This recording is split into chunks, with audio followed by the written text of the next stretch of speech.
I'm going to tell you about cloud sharing of data from this IOLab device and how that can help education. So, what is IOLab? I should start by telling you it's this little gadget right here. I'll just explain it more in a second. But in a nutshell, it's just a wireless device that sends data to your computer and allows students to do hands-on experiments in their dorm rooms. And so the device itself has all kinds of goodies in it. You can see them listed right there. There's about a dozen different sensors.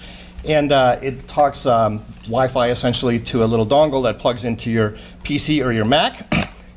And so here is yesterday. This is the Mac on my desktop. What you're seeing is the device itself is hanging from a force probe that's built into it on a spring. It's oscillating up and down. You can't see that. It's a still picture. But what's being plotted there is the acceleration and the force. And if you look at those numbers, you can actually find that F equals ma, which is a great lesson for physicists. And there are some unanticipated uses since we started to play around with this thing. We've discovered that we could build a little plug-in board that sits on top, and we can do clinical quality electrocardiograms, for example. So that's kind of a fun thing that we're working on as well. So currently, the way that this thing is used is we have one student, one device, one computer to result in one analysis. What we would really like to see happen in the future is that students can share data in the cloud. And so you can now collaborate with other people. You can talk to your instructor. I can see what my students are doing. So some use cases might look like this. This could be a Physics 211 lab. So we have students in their dorm rooms doing some activity, perhaps proving that F equals ma, sharing their data, convincing their colleagues that this is the case. What I'm really excited about is the idea that maybe I ask them to do some hands-on activity before coming to class. And then I can look at their data. I can show their data to them in my class. This is flipping the classroom. We already do this, but doing it with hands-on activities would be wonderful.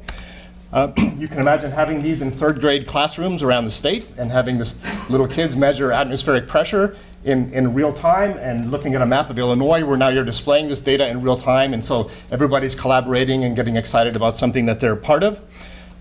You can imagine having the expertise available in town, for example, at the Heart Center.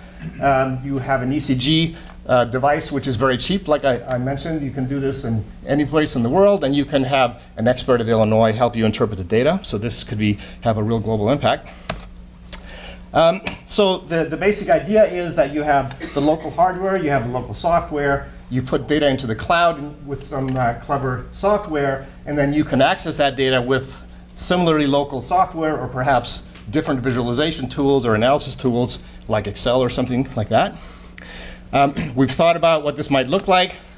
I don't expect you to digest this, but we know how to build this thing. We haven't done it yet, or parts of it we have, but it's something that we know how to do. Cloud computing is nothing new. This is the group that we're working with. We have a very strong physics education research group here at the U of I. We're working with some great programmers in Belgium who we've already collaborated with in a physics project. We have colleagues here in Illinois.